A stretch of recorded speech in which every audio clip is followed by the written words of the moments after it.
Bismillahirrahmanirrahim. Assalamualaikum warahmatullahi wabarakatuh. Waalaikumsalam warahmatullahi wabarakatuh. Terima Waalaikumsalam. kasih Bapak Ibu yang sudah bergabung ya dalam diskusi penerapan budaya positif di sekolah. Saya akan membagikan informasi kepada Bapak Ibu, di mana hari ini kita diskusi ya tentang penerapan budaya positif di sekolah. Baik, Bapak Ibu yang saya hormati, gimana kabarnya hari ini? Alhamdulillah sehat Alhamdulillah Bapak. sehat. Mas, Bapak gimana kabarnya? Baik, Bapak Ibu, untuk budaya positif ini saya kutip di modul CGP angkatan 10 itu pada modul 1.4. Itu tentang budaya positif di sekolah. Baik, Bapak Ibu, sebelum kita ini diskusi ya, mungkin kameranya boleh dihidupkan, kemudian mikrofonnya dimatikan saja. Baik, materi untuk hari ini ada perubahan paradigma belajar, disiplin positif, nilai-nilai kebajikan kebajikan universal, motivasi perilaku manusia, hukuman dan penghargaan, kebutuhan dasar manusia, posisi kontrol restitusi, keyakinan kelas, segitiga restitusi. Semuanya ini ada di modul 1.1 sampai dengan 1.4. Berikutnya saya akan coba paparkan kepada Bapak Ibu tentang filosofi pendidikan KHD ya, di mana filosofi pendidikan KHD ini bertujuan seperti untuk tujuan pendidikan. Saya kira sama ya Bapak Ibu ya. Tujuan pendidikan yang diharapkan oleh KHD itu adalah menuntun segala kodrat yang ada pada anak-anak agar mereka dapat mencapai keselamatan dan kebahagiaan yang setinggi-tingginya baik sebagai manusia maupun sebagai anggota masyarakat.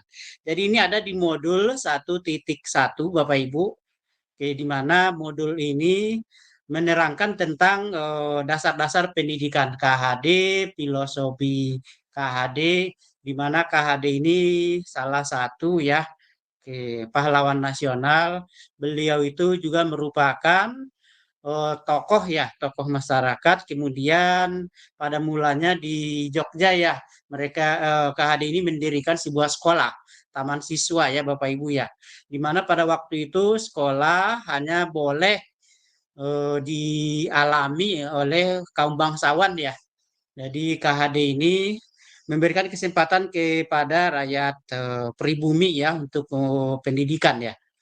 Seorang pendidik hanya dapat menuntun tumbuh atau hadirnya kekuatan kodrat yang ada pada anak-anak agar dapat memperbaiki lakunya bukan dasarnya hidup dan tumbuh kekuatan kodrat manusia. Jadi KHD dalam filosofinya yang sangat terkenal itu di mana seorang pendidik dia mengibaratkan sebagai seorang petani ya, di mana seorang petani itu misalkan kalau petaninya menanam sebuah padi, bagaimana caranya supaya padi ini tumbuh ya, otomatis seorang petani tersebut akan berpikir, akan melakukan banyak kegiatan, mulai dari membersihkan sawahnya, kemudian menanam padi, kemudian memberikan air secukupnya, dan memberikan mungkin pupuk ya, pengairan yang cukup tentunya ya. Nah, jadi KAD itu mengibaratkan seperti itu. Jadi KAD mengibaratkan petani itu sama dengan pendidik ya. Nah, dengan demikian seorang guru di sekolah jadi harus memahami karakteristik siswa, kemudian seorang guru itu harus tahu ya kebutuhan dasar dari siswa, di mana siswa sekarang ini beda dengan siswa zaman dulu ya. Kalau dulu disuruh langsung manut gitu ya, turut sama guru. Kalau sekarang ini siswa-siswanya beda. Jadi zamannya memang sudah berbeda dengan zaman yang dulu ya, zaman milenial. Jadi sangat berbeda dengan tahun 70-an. Mungkin saya juga waktu sekolah di SD tahun 1984, di mana kita itu harus nurut pada guru ya. Apa yang dilakukan oleh guru ya kita nurut. Nah sekarang ini beda. Makanya dengan adanya program dari PGP ini akan merubah paradigma ya mungkin ya, terutama untuk kepala sekolah dan para CGP. Setelah lulus nantinya beliau-beliau itu menjadi pemimpin pembelajaran di sekolah. Jadi CGP-CGP itu akan menjadi contoh ya, contoh untuk mengembalikan pendidikan Indonesia seperti yang dilakukan oleh KHD. Baik Bapak Ibu, kemudian untuk modul 1.4 ini ada penerapan budaya positif ya. Budaya positif di modul 1.4 ini tentunya sudah dilakukan oleh para guru ya. Misalnya untuk menciptakan budaya positif itu menyambut siswa pada pagi hari. Kemudian ada kalau di sekolah-sekolah itu biasanya penerapan 5S, ada juga yang 3S ya. Seperti itu ya, salah satu mungkin untuk menciptakan budaya positif. Banyak budaya positif yang seharusnya diterapkan di sekolah. Nah, ini adalah untuk membiasakan warga sekolah melakukan hal yang baik, memiliki akhlak dan manfaat untuk lingkungan. Untuk menerapkan budaya positif di sekolah, tentu diperlukan peran guru dan sekolah yang optimal.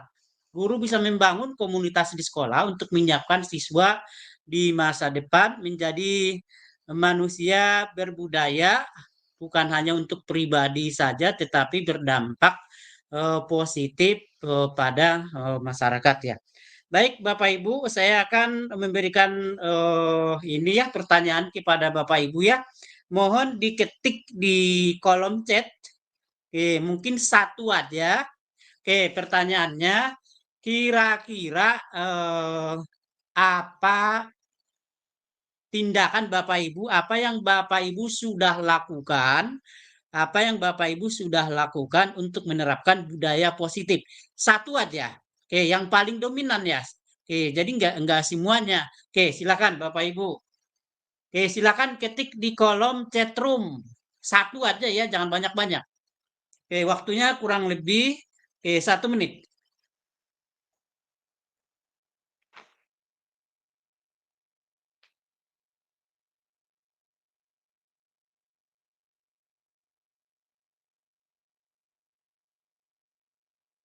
Baik, ini udah dari Bu Yusi, di mana?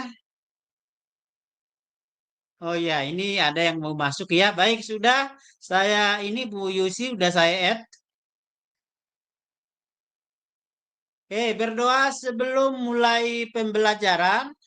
Kemudian Bu Yusi apalagi nih berdoa dengan husuk ya. Bu Siti, kemudian ada Bu Yuyum, kemudian ada Bu Wiwik ya. Baik, sudah ini ya banyak yang chatroom ya. Baik, mungkin ada satu orang yang boleh mengungkapkan dengan langsung. Raise hand.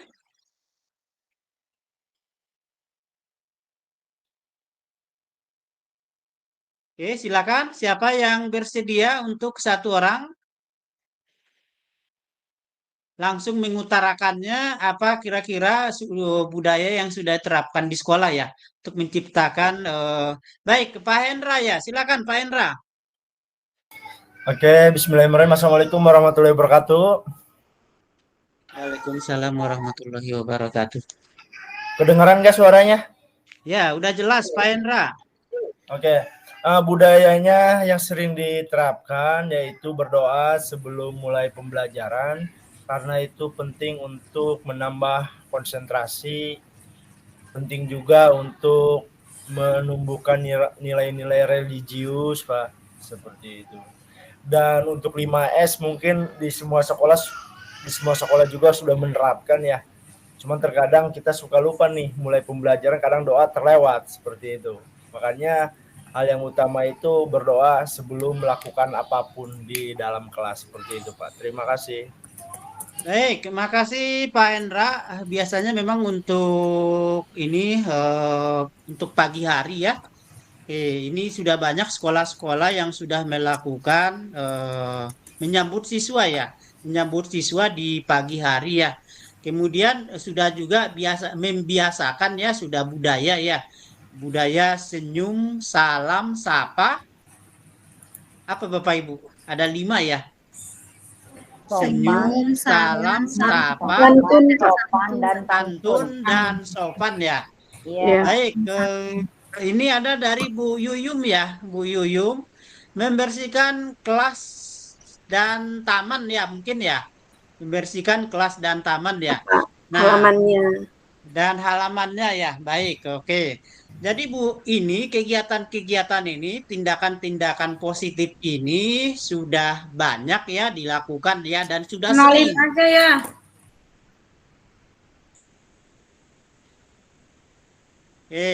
Baik Bapak Ibu, inilah contoh penerapan budaya positif di sekolah ya. Nah, kemudian untuk budaya positif ini ada di modul 1.4 ya, Bapak Ibu ya. Oke, Iya, Pak. 1.4. Oke, berikutnya yang paling penting, ini contoh-contoh yang lain.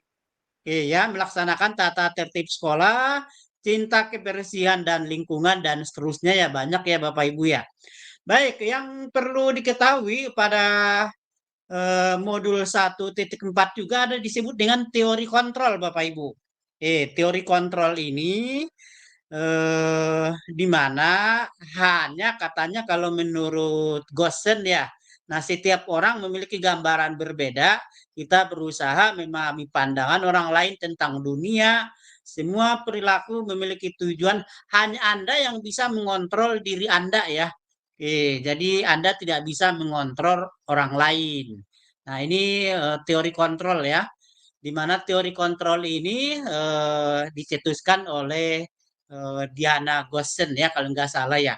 Oke, berikutnya Bapak Ibu yang perlu diketahui juga untuk pada modul 1.4 ya. Oke, dari pembiasaan-pembiasaan yang tadi maka ada timbul itu nilai-nilai kebajikan Bapak Ibu. Di mana nilai-nilai kebajikan ini dikaitkan dengan profil pelajar Pancasila, di mana profil pelajar Pancasila terdiri dari 5 dimensi ya, Bapak Ibu ya. Baik, siapa yang tahu dimensi apa ada yang 5 tuh? Oke, boleh raise hand.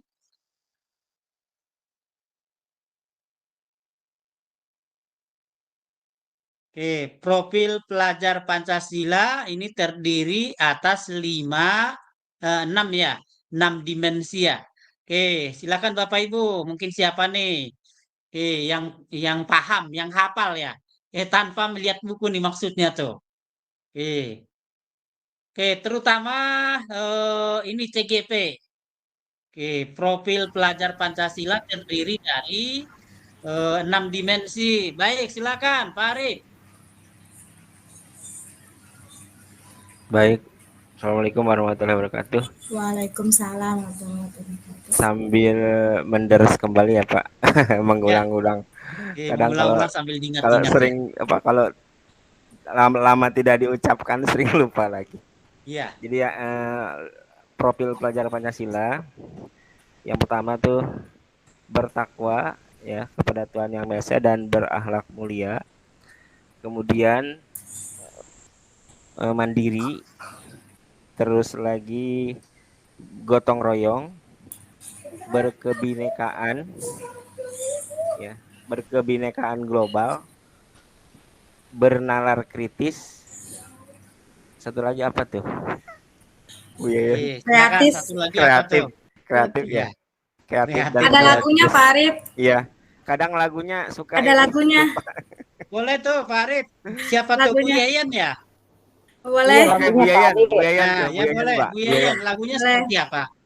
Pelajar Pancasila beriman dan bertakwa pada Tuhan Yang Esa dan berakhlak Mungkin mulia. kita sama-sama ya, mungkin Bu Yeyen sebagai apa dirjen atau apa? Ya. Oke. Iya, Pak. Instruktur. Boleh, boleh. Ya, silakan Bu Yeyen. Brijen, Bu Yeyen. Satu, dua, tiga.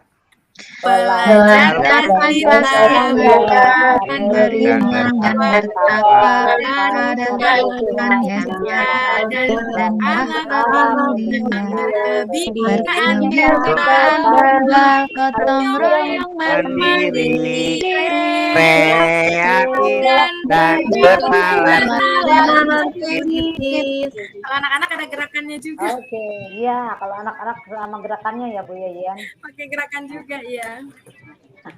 Ada versi koplonya nggak Bu Yeyen? Ada versi koplonya nggak? Enggak ada. Waduh.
Halo? Pak Arif, gimana Iya. ini? Bapak Fasilnya kemana?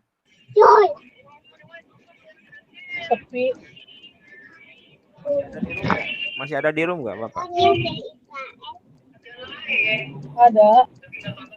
Pak Arif, ini rekan-rekanku mau masuk pada nggak bisa. Oh, belum di-admit kali.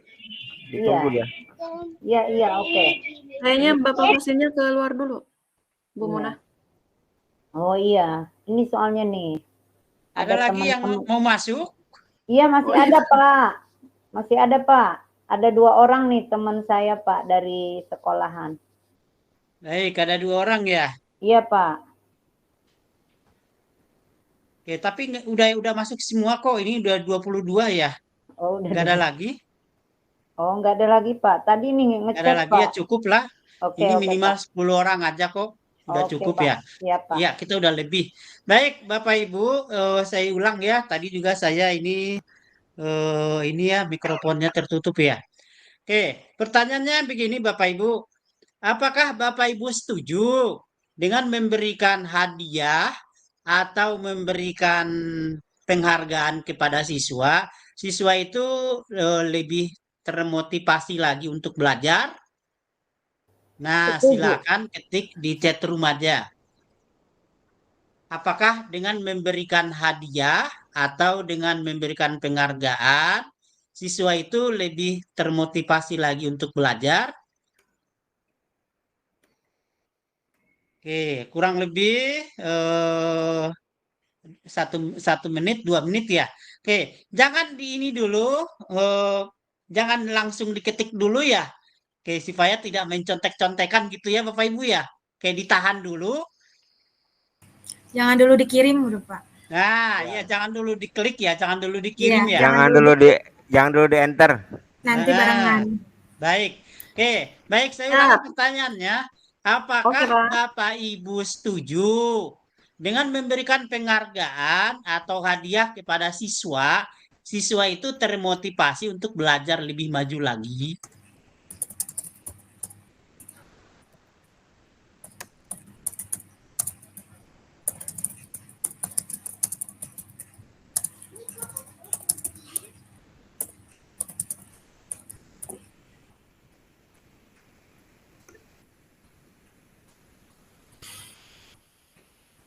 Baik, boleh jawabannya di enter, boleh di ini diklik, dikirim. Oke, Pak. Baik, ya.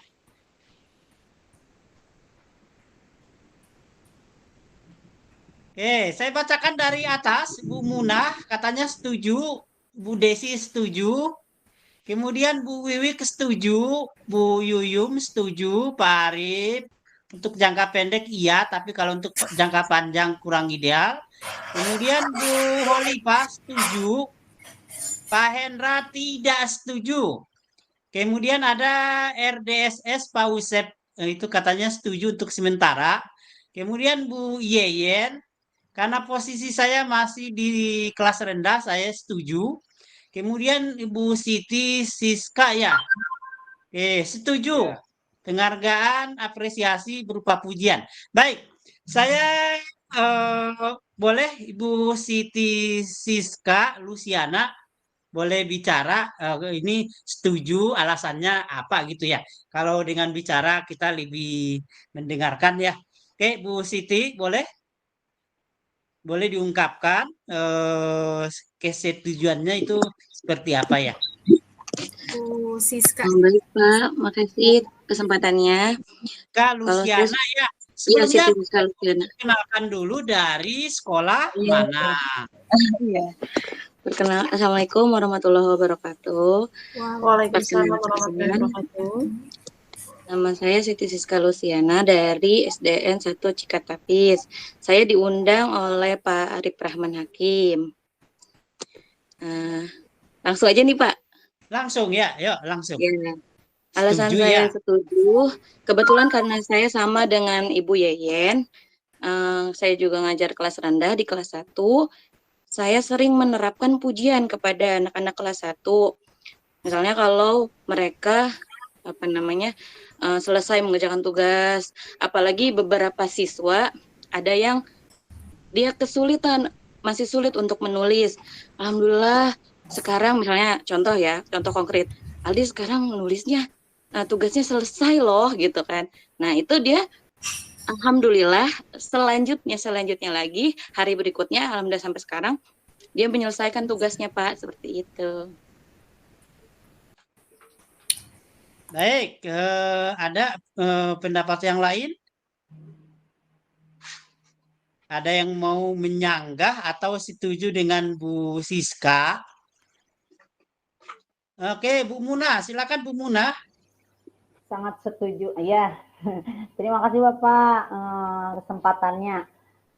Sangat setuju sekali atas pendapat Ibu Siti Siska Luciana ya Pak. Karena Munah juga di kelas rendah itu jadi sebagai bentuk apresiasi agar siswa merasa lebih dihargai atas hasil kerja kerasnya itu Pak. Jadi pemberian reward itu nggak mesti makanan gitu berupa barang, enggak. Jadi kita tempel stiker aja yang cuma stiker doang mereka senang Pak. Biasanya gitu kalau anak-anak kelas rendah gitu ya Pak ya. Jadi mereka dipuji pun misalkan hari ini belum selesai ini nulisnya. Kalau dikasih reward itu Pak, besoknya mereka selesai. Jadi menurut Munah itu baik kalau buat anak SD mah gitu Pak. Nggak tahu kalau yang lain mah. Baik ya. Artinya penghargaan ini masih perlu diberikan ya? Iya perlu diberikan. Jadi penghargaannya Pak kan tidak harus berupa uang gitu ya sebenarnya ya. Iya Pak. Dengan ucapan sangat bagus, baik. Oke itu udah Bapak. ini yang mungkin di kelas rendah ya. Iya, baik. Pak. Kemudian tadi saya lihat Pak Hendra itu tidak setuju Oke, kenapa demikian, Pak Siapa? Hendra? Pertanyaan ini mungkin saya dilema ini, Pak. Dilema pertama, ketika kita memberikan apresiasi berbentuk apapun, itu membudayakan kita mazhab gratifikasi, bahwa itu kan dilarang gratifikasi. Gratifikasi itu bukan menganut pada ranah korupsi saja, tapi mengarah pada pemberian apresiasi. Itu budaya-budaya yang seharusnya kita batasi, karena takutnya keberkelanjutannya sangat berbahaya, apalagi di tingkat SMP, Pak ya, di masa usia yang sangat labil. Ketika ingin mencapai sesuatu harus ada reward dulu. Tapi kalau misalkan ingin mencapai sesuatu atas dasar diri sendiri, itu lain lagi. Ada motivasi tersendiri itu, Pak. Makanya saya dilema untuk pertanyaan ini, Pak. Makanya saya mengatakan tidak setuju. Tidak Seperti setuju itu. ya. Baik, Ngeri. ada yang sama dengan Pak Hendra tidak setuju? Ini kalau kelihatan dari sini semuanya setuju, setuju, setuju. Oke, setuju tapi sifatnya sementara, Bu Arum. Kalau nggak salah Bu Arum ngajar di SMA ya? SMP, Pak. Oh, SMP ya. Baik, kalau di SMP gimana, Bu Arum? SMA Bu Arum apa? Oh, SMA ya? Iya. Saya SMA, Bapak. Bu Arum SMA, Iya, Bu Arum. Bu Walid juga SMA. Oke, di sini kalau boleh saya lihat di sini katanya setuju tapi sementara. Itu Bu Arum ya. Oke, silakan Bu Arum. Iya, Bapak. Kenapa disebut Sebelumnya, sementara ya? Kenapa harus sementara gitu ya? sebelumnya saya mohon maaf off cam, Bapak, Ya. karena itu sinyalnya, ya. Ya, sinyalnya jelek ya. Ya udah nggak Mungkin apa-apa. Iya, iya, iya. Kalau dari saya ya Bapak ya, memang awal-awal ketika anak-anak diapresiasi dengan sebuah imbalan atau penghargaan, itu pertamanya anak-anak itu wah bersemangat itu Pak, bersemangat. Tetapi lama-lama cenderung apa ya, semangatnya atau motivasinya itu berkurang karena menurut saya barangkali itu bukan dari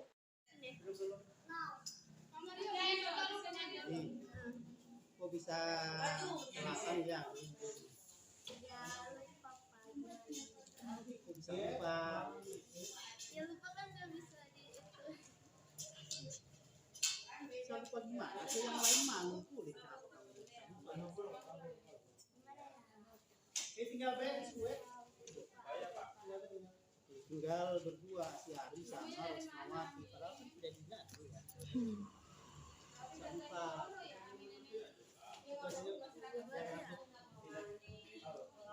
Lupa itu sengaja atau gimana? lupa ya saya udah niat bawa tapi lupa semoga kalau bersiapin Besok masih lupa enggak ini? Iya, nanti sampai SMA kamu begini terus gimana? Kapan majunya? ya insya Allah nggak apa-apa. Udah.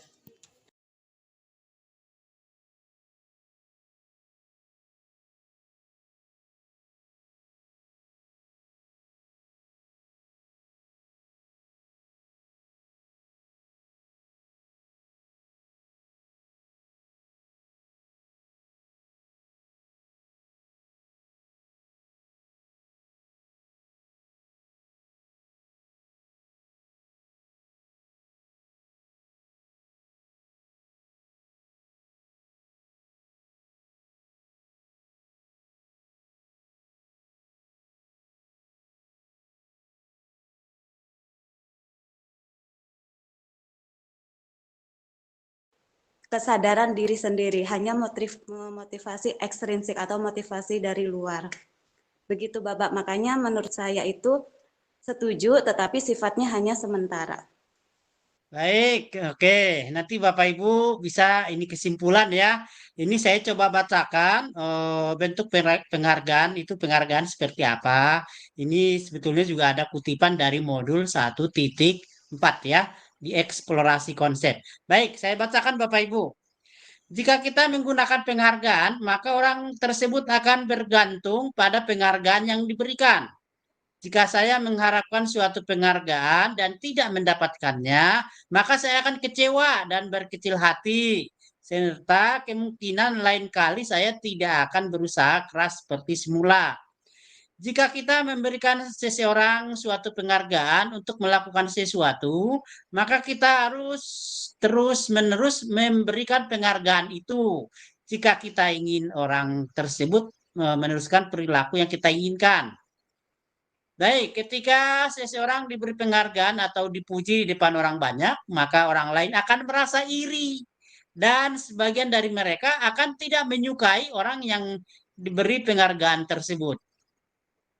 Baik, gimana Bapak Ibu? Oke, Pak Arif, gimana komentarnya tentang hal ini? Baik, Pak. Ya, Tadi saya mengisi juga hampir sama dengan Bu Arum bahwa sebuah penghargaan, apresiasi, reward apapun itu namanya, saya kira ideal hanya untuk di jangka pendek. Artinya begini, Pak, ya, bahwa sebuah penghargaan ataupun sebuah apresiasi itu adalah sekali lagi sama dengan baru motivasi dari luar. Itu kan dibilang tuh baru level 1 gitu ya. Sedangkan yang terbaik itu ada motivasi dari dalam. Sehingga apapun itu kita diberi hadiah atau tidak, dipuji atau tidak gitu ya. Contohnya kita sebagai karyawan lah Pak ya. Kita diberikan reward misalnya absen datang pagi ataupun tidak diberikan reward kita tetap bisa disiplin misalnya. Jadi dengan menerapkan keyakinan pendirian bahwa itu adalah menjadi sebuah kesadaran, bukan dorongan ataupun karena hadiah tadi, justru itu nanti yang akan melekat dalam diri kita, berkarakter dan berbudaya positif. Dan itu saya yakin bisa dibawa sampai kapanpun kalau sudah mendarah daging pada diri kita. Terima kasih Pak. baik. Oke, ada lagi yang mau kasih ini gambaran, argumen? Oke, Bu Yeyen, silakan Bu Yeyen. Ya. Baik Bapak, sebetulnya dalam penjelasan Pak Arif itu sudah jelas sekali ya. Tapi entahlah mungkin naluri mungkin ya, naluri entah itu seorang ibu atau bagaimana gitu ketika di rumah dan di sekolah itu memang seperti anak sendiri gitu ya. Jadi walaupun bukan barang tadi seperti yang Bu Munah bilang, cukup hanya pujian, Bu Siska juga sama gitu. Itu keluar dengan sendirinya Pak ketika memang melihat anak-anak yang lebih baik gitu dalam segala hal gitu ya. Itu tidak bisa lepas sepertinya gitu. Aduh pinter ya gitu kan kata-kata yang seperti itu gitu. Padahal memang itu bentuknya penghargaan, pujian. Tapi yang jelas saya merasakan bahwa ketika yang tidak bagus pun gitu tetap kita puji gitu Pak untuk menyemangati mereka. Jadi dilema seperti tadi kata Pak Hendra bilang dan itu keluar dengan sendirinya entahlah itu pembiasaan saya atau bagaimana mungkin ke depannya itu yang akan kita pelajari mungkin di modul ini ya Pak. Gitu. Terima kasih. Baik, oke saya tanya Bu Yeyen, intinya setuju apa enggak? Saya kalau yang melihat yang tadi yang dipaparkan Pak Arif sebenarnya mau tidak setuju. Artinya itu akan berkelanjutan dan membuat kecewa ketika kita tidak mengucapkan pujian itu ya Pak ya. Tapi entah mengapa itu selalu keluar gitu apa pembiasaan dari saya. Tadi saya setuju karena memang ternyata kan itu bisa menambah semangat siswa. Tapi ketika nanti berkepanjangan akan membuat yang tidak baik juga gitu. Akhirnya ya udah tidak setuju tapi bagaimana cara merubah itu? Itu yang harus dipikirkan mungkin ke depan. Gitu, Ya Pak. cocok Bu Yeyen. Terima kasih. Galau Baik. ya Bu, galau. Bu Dilema. Yoyo mau bicara? Ya silakan. Baik Pak, terima kasih untuk waktunya. Ya. Mohon maaf tadi sedikit menyambungkan Nggak dari Bu apa-apa. Yayan, galau ya Bu. Betul sekali. Kalau untuk anak-anak pendidikan di bawah seperti SD mungkin mereka sangat membutuhkan ya. Itu pasti ya Bu ya. Karena saya juga dekat sekali rumahnya dengan SD dan punya adik SD. Tidak menutup kemungkinan dan tidak bisa dipungkiri Bapak kalau mereka senang sekali dengan pujian anak-anak itu. Cuman kalau saya kan memang SMP ya, SMP juga sebetulnya memang mereka masih membutuhkan pujian dan kadang juga, sesekali saya melakukan hal itu walau memang hanya tepuk tangan dan mengacungkan jempol saja, itu. Tapi tidak berkelanjutan, tidak setiap hari, hanya sesewaktu saja, gitu. Dan kalau saya simpulkan, mungkin kalau di SD harus setuju ya Bu, karena butuh mereka ya. Kalau Yang saya alami seperti itu ya di kelas rendah, kelas 1 bisa gitu, Pak. Itu pasti setuju jawabannya, saya yakin itu, Pak. Tapi kalau untuk tingkat SMP dan tingkat berikutnya, tingkat tinggi, mungkin setuju tapi tidak berkelanjutan. Sesekali harus ada pujian, Bapak. Mereka itu harus dipuji karena apa ya? Hakikat manusia itu pada dasarnya senang sekali dengan pujian, apalagi perempuan. Senang sekali. Terima kasih. Curhat, datang mah curhat. Oke, jadi intinya apakah dia itu diberi penghargaan, pujian? Baik, Pak Usep Herius mau bicara boleh Pak? Oke, diketik ya di chat room ya. Oke, boleh Ya, Pak. ini biar Boleh kedengaran ya, suaranya sebentar. Pak Usep Herius dari SD atau dari SMP atau dari mana? Ya, dari SMP, Pak. SMP ya, silakan Pak. SMP mana Baik, nih? Pak. Saya dari SMP 2 Wanasalam. SMP 2 Kabupaten Wanasalam Lebak. ya. Ya, Ya, diundang Bu Yusi, Pak. ya, Bu Yusi. Baik, Pak. Kalau kita tidak suka pujian, ya berarti tadi yang memberikan reaksi juga nggak boleh sebenarnya gitu. Artinya, kalau ini dihubungkan dengan Ki Hajar Dewantara, sebenarnya kan konsepnya, kalau saya sebagai seorang Muslim, Ya, Quran juga banyak sih. Ada kaulan-kaulan ya, ada pujian-pujian, kaulan sadidan, ada kaulan pujian-pujian, ada yang bertahap gitu. Dari mulai pujian yang baik sampai kepada yang ancaman yang keras seperti itu. Itu diperlukan gitu. Tapi ujungnya memang jangan sampai pujian ini menjadi ketergantungan gitu. Artinya apa? Artinya dipahami oleh semuanya bahwa murid kita atau siswa kita ya harus memahami gitu kan bahwa dipuji itu ya sekali-sekali saja memang dalam waktunya dan jangan selalu mengharapkan pujian gitu. Maka dari itu saya menuliskan ya untuk sementara ya harus gitu. Jadi untuk di waktu tertentu ada gitu dan ketika seseorang paham dengan maksud dari pujian itu maka insya Allah gitu nantinya tidak akan ketergantungan. Itu mungkin yang saya pahami seperti itu gitu dari disiplin positif ini ya. Seperti itu mungkin Pak. Terima kasih. Mohon baik. maaf. Makasih Pak Usep. Oke, kalau kita lihat kebutuhan dasar manusia, oke, kita tidak di sini membeda-bedakan apakah di SD, SMP, SMA ya. Oke, kebutuhan dasar ya. Kalau dulu kita taunya kebutuhan pokok, kebutuhan sekunder gitu ya. Ya. Oke, kebutuhan lux, kebutuhan tersier ya. Nah, kalau sekarang Bapak Ibu, ini di modul-modul CGP kebutuhan dasar manusia ya, yang ada 5 ya. Kebutuhan bertahan hidup, kasih sayang dan rasa diterima, kebutuhan untuk diterima, kemudian penguasaan atau itu power ya, kemudian kebebasan dan kesenangan. Jadi di sini kalau dilihat dari yang nomor 2 ini kasih sayang dan rasa diterima. Ini mungkin jadi berhubungan dengan tadi penghargaan, pujian, hadiah gitu ya. Jadi kalau di Betul. tingkat sekolah TK, SD mungkin iya kali ya. Masih perlu ya untuk hadiah itu tuh. Dan memang di sini nggak ada kesimpulan apakah diberikan hadiah itu apa enggak gitu ya. Cuma kalau di tingkat-tingkat tinggi, mungkin di SMP, di SMA ya enggak. Oke, jadi nggak perlu. Kalau misalkan diberikan hadiah, maka dia akan terus mengharapkan hadiah itu.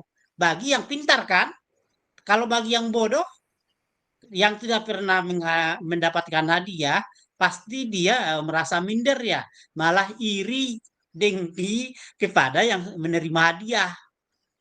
dan hadiah itu, penghargaan itu kalau berdasarkan teori-teori di sini bisa ini kan ya, memberikan ini ya, pengaruh yang buruk ya, hubungan yang tidak enak lagi, merusak hubungan. Hadiah itu bisa merusak hubungan ya.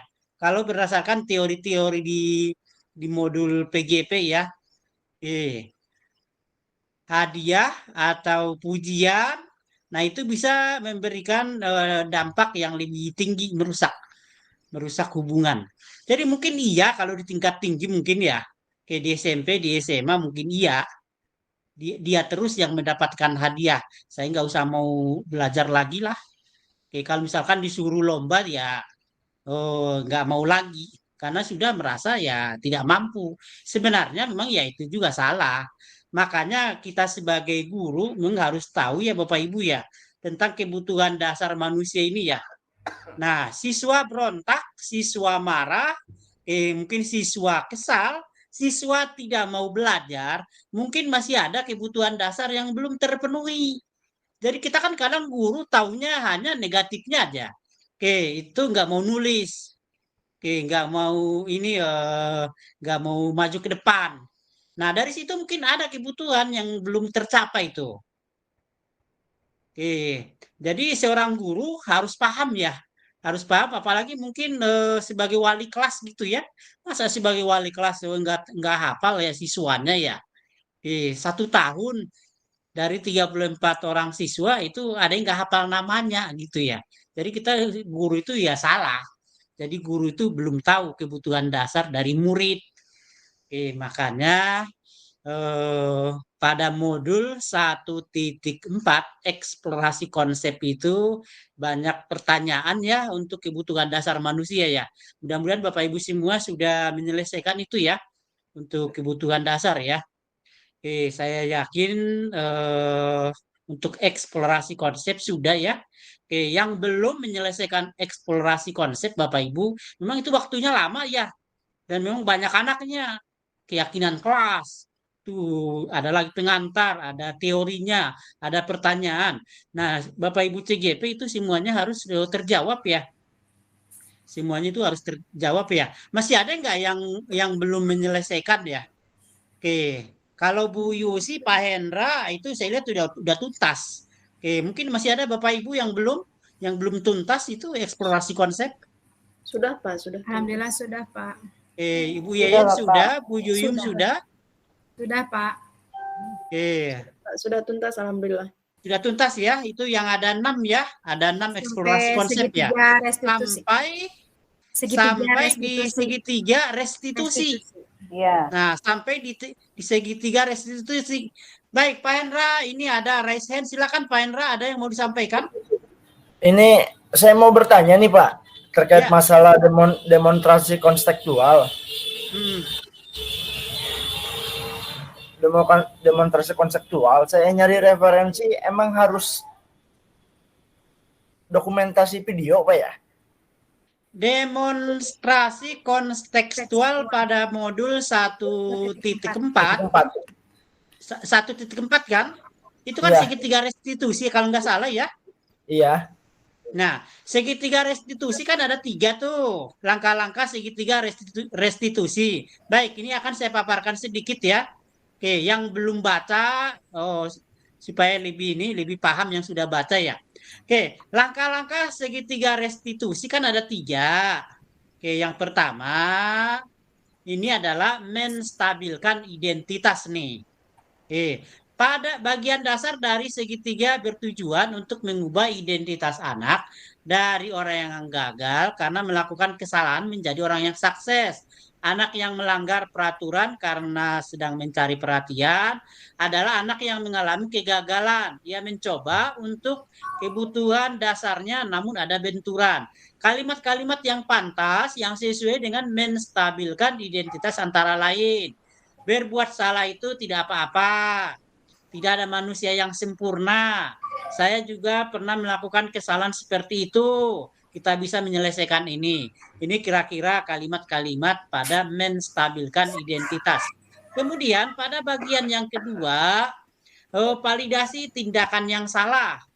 Nah, setiap tindakan kita dilakukan dengan satu tujuan, yaitu memenuhi kebutuhan dasar.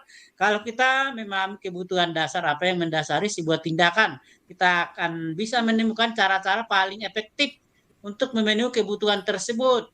Kemudian untuk menanyakan keyakinan, ini ada penjelasannya.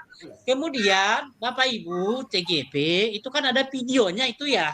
Videonya. Nah, itu ditonton ya itu videonya.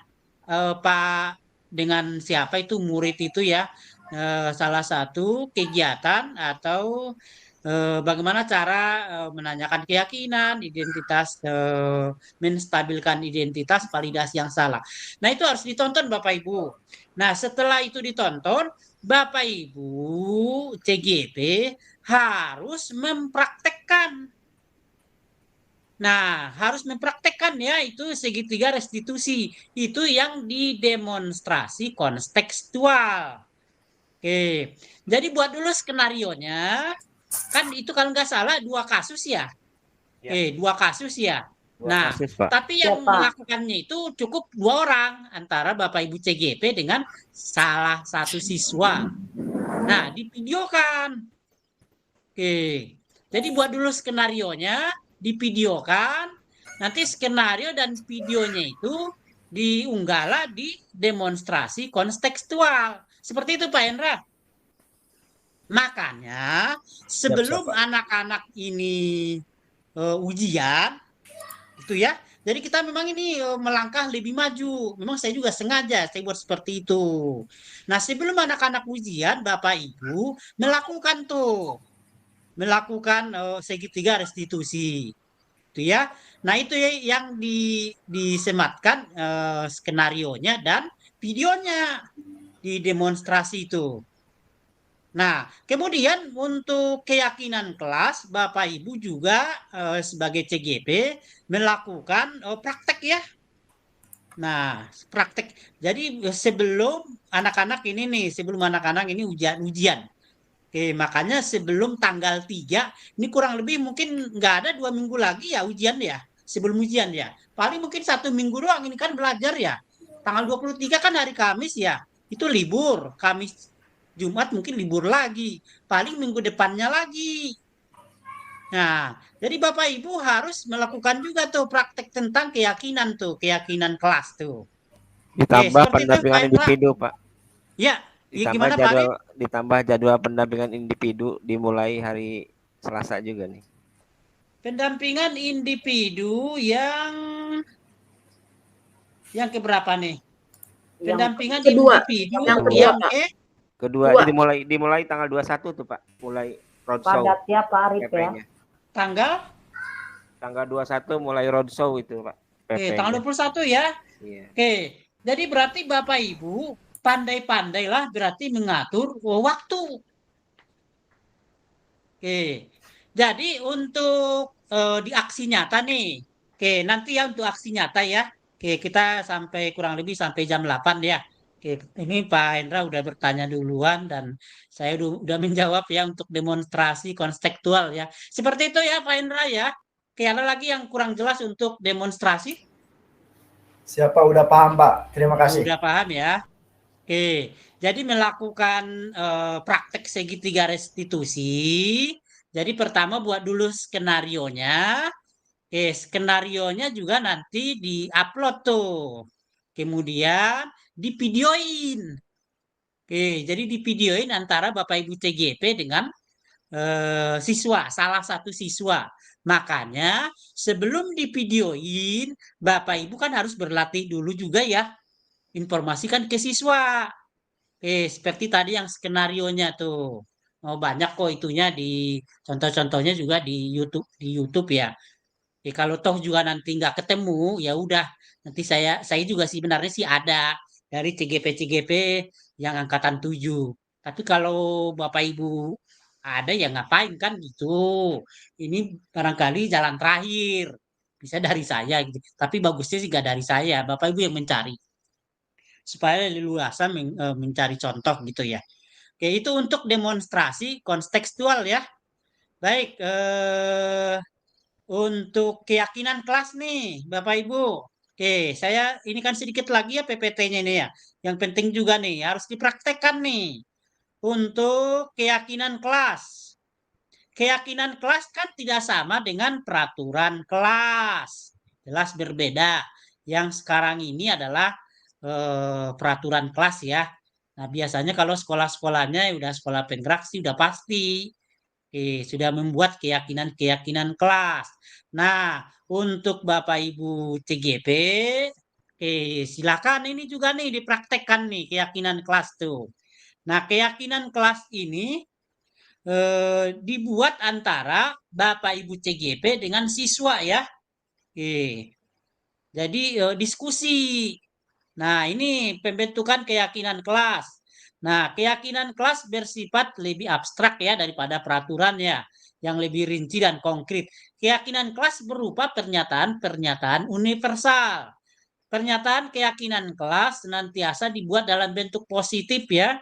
Keyakinan kelas hendaknya tidak terlalu banyak sehingga mudah diingat dan dipahami oleh semua warga kelas. Keyakinan kelas sebaiknya sesuatu yang dapat diterapkan di lingkungan sekolah, di lingkungan kelas. Semua warga kelas hendaknya ikut berkontribusi dalam pembentukan keyakinan kelas lewat kegiatan curah pendapat atau diskusi di kelas antara wali kelas dengan semua siswa nih. Oke, dipraktekkan. Nah, contohnya, oke, prosedurnya seperti ini Bapak Ibu. Oke, ini ya salah satunya ya. Oke, kalimat negatif jangan mencoret-coret dinding kelas. Maka dibuatlah kalimat positifnya. Menulislah sesuai dengan tempatnya. Nah, untuk membuat keyakinan kelas ya Bapak Ibu ya, bahasanya bahasa pernyataan. Tidak menggunakan bahasa yang negatif, dilarang. Nah, itu peraturan itu. Nah, contoh yang lain nih Bapak Ibu nih, ada contohnya yang lebih jelas. Nah, ini ada contoh ya keyakinan kelas di kelas 1, kelas 2, mungkin kelas 3 juga cocok tuh. Setiap anggota kelas perlu belajar. Setiap anggota kelas perlu senang. Setiap anggota kelas perlu melakukan tugas. Setiap anggota kelas perlu saling menghargai. Setiap anggota kelas perlu aman. Untuk kelas 1, kelas 2, kelas 3 mungkin cocok ini Bapak Ibu. Nah, yang sebelahnya yang kanan. Keyakinan kelas ya untuk kelas 4, 5, 6 mungkin ya. Lebih tinggi ya. Selalu bersikap positif, senantiasa menjadi diri terbaik, percaya dan menghormati orang lain serta barang miliknya, berkomitmen terhadap setiap tugas, senantiasa membantu. Nah, untuk kelas 7, 8, 9, seperti ini Bapak Ibu, contohnya. Misalkan untuk hormat, untuk SMA juga cocok ini, bisa. Karena untuk lebih tinggi SMP, SMA ya, udah saya kira bisa diterapkan ya. Misalkan kami meyakini bahwa sangat penting untuk menghormati semua orang dan milik orang lain. Kemudian bekerja kami meyakini bahwa sangat penting untuk mengerjakan segala pekerjaan atau kegiatan yang telah ditugaskan. Nah, jadi Bapak Ibu, dalam membuat keyakinan kelas itu, Bapak Ibu harus memfoto. Kemudian harus juga ada videonya ya, biarpun videonya nggak utuh. Pembukaan, bagian inti, bagian penutup. Nah, kemudian ada hasilnya. Nah, ada hasilnya. Nanti itu akan dilampirkan di aksi, ini aksi nyata ya, itu keyakinan kelas. Seperti itu. Oke, kira-kira gimana Bapak Ibu? Oke, ini ya paham ya untuk keyakinan ya. Nah, kalau untuk praktek segitiga restitusi diupload di demonstrasi kontekstual. Oke, silakan Bapak Ibu. Jadi sebelum anak-anak ini ujian, oke, jadi kita memang benar-benar gitu ya murni ya. Jadi bukan dibuat-buat gitu. Enggak. Bapak Ibu kan saya yakin Bapak Ibu udah inilah kejujurannya gitu ya. Jadi bukan maksudnya dibuat-buat ya sekedar foto enggak seperti itu Bapak Ibu. Nanti akan ketahuan juga misalkan kalau di karang-karang gitu ya. Makanya di sini saatnya memberikan pengantar gitu loh Bapak Ibu. Dan ini dilakukan sebelum ujian sekolah. Kira-kira seperti itu. Bapak Ibu, ada tanggapan, komentar? Iya Pak, Ya, masuk lagi ya. Untuk keyakinan kelas, kalau yang sudah ada keyakinan kelas berarti kita bikin lagi apa gimana ini ya? pada saat sudah bikin, ada nggak fotonya? Oh, oh iya, berarti harus bikin lagi Pak ya? Iya, ada nggak fotonya? Kalau memang sudah ada fotonya, ya sudah, nggak apa-apa sih kalau saya mah. Yang penting Bapak Ibu sudah melakukan gitu kan? Oke, Bu Yayen, silakan Bu Ya. Yayen. Alhamdulillah Pak, untuk sekolah penggerak memang sudah. Jadi mungkin menggunakan dokumentasi yang sudah aja ya Pak ya, Ya karena sudah, memang sudah nggak terbentuk. apa-apa. Oke. Ya, baik. Oke, Bu Desi, silakan Bu Desi. Ya, punten Bapak. Alhamdulillah Ya. sekolah saya juga di kelas saya terutama kelas 7A itu sudah ada keyakinan kelas, Pak. Mungkin bisa pakai Ya. yang itu aja kali ya? Ya Nggak usah sudah, bikin pakai yang itu baru. aja. Nah, foto sudah ada. Fotonya sudah ada. Keyakinan kelas bentuknya juga sudah ada. Mungkin tidak usah buat yang baru, Pak. Itu aja ya, Pak ya? Ya sudah, itu aja. Kalau memang udah ada, nggak apa-apa. Nanti ini kan aja tanggalnya ya. Nanti kan di situ, di dokumentasi itu kan ada tanggalnya itu. Oke, ditambahkan ya foto gitu kan. Setelah ada Iya. fotonya, itu dilakukan kapan gitu. Jadi Bapak Ibu jangan buat bulan ini. Artinya kan itu kan sudah dilakukan sebelum Bapak Ibu CGP. Hati-hati tanggalnya ya. Ya. Oke, deskripsinya di kelas 7A tanggal sekian. Jangan buat tanggalnya sebelum Bapak Ibu CGP. Jadi sesudah. Jadi artinya mulailah sekitar tanggal ini kan bulan Mei ya, tanggal 20 besok ya. Oke, tanggal 20. Kalau nggak salah untuk ininya aksi nyata reguler itu tanggal 14 ya Bapak Ibu ya. Jadi mungkin ya sekitar akhir-akhir Mei-nya jadi buat tanggalnya. Kalau memang sudah ada ya udah itu aja. Tapi yang belum ada sudah buat tapi nggak ada dokumentasinya, berarti Bapak Ibu harus buat lagi. Oke, seperti itu. Oke, ada lagi? Cukup?